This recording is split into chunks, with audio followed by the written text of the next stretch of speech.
처음에 글로 조국 구속영장 기각에 대한 논평을 발표했습니다만 사실 글로 담을 수 없는 그런 문제도 있고 그리고 아무래도 말로 논평을 하는 것도 이 사건은 의미가 있는 것 같아서 내려왔습니다.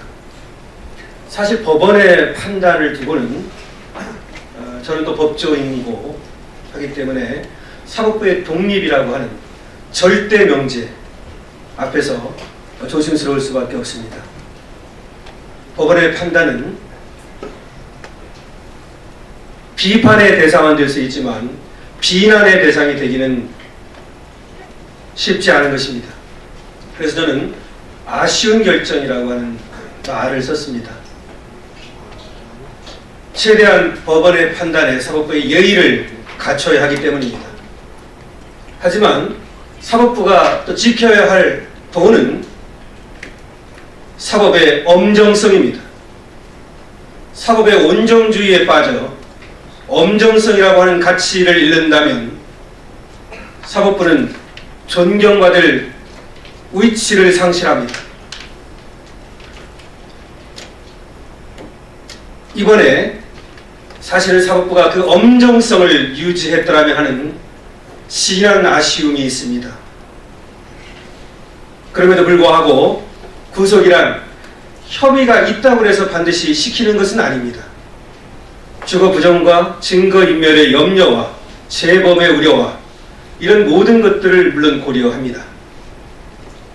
이번에 법원은 조국의 처가 구속되어 있는 점, 수사의 경과에 비추어 증거인멸의 염려가 있다고 볼 수 없는 점, 주거 부정의 우려가 없는 점 등을 구속영장의 기각 사유로 삼았습니다. 물론 당연히 그렇게 삼을 수 있는 것입니다. 그러나 문제는 모든 사람들에게 그러한 온정주의를 사법부가 과연 그런 혜택을 주어 왔는가 하는 것입니다. 사법의 엄정성이란 사법의 공정성과 형평성을 의미합니다. 빵을 하나 훔친 사람에게도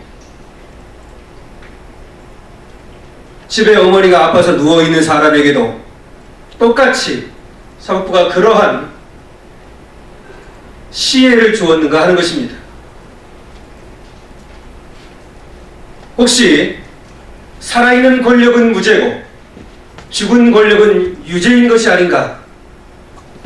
생권 무죄, 사권 유죄 라고 하는 강한 의혹을 지울 수 없습니다.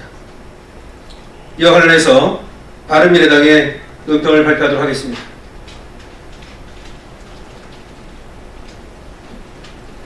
조국 불구속, 우병우 구속, 과연 생권 무죄, 살아있는 권력은 무죄, 사권 유죄, 죽은 권력은 유죄인가? 조국 전 민정수석에 대한 구속영장이 기각되었습니다. 법원의 판단을 존중합니다. 하지만 아쉬운 결정이라는 점도 밝혀둡니다. 구속영장 기각이 조국의 무혐의나 무죄를 의미하는 것은 물론 아닙니다. 그러나 적어도 이번 조국 영장 심사는 민주주의와 법치주의에 대한 인식이 부족한 얼치기 폴립해서 조국의 권력 노름을 경계할 좋은 기회였습니다.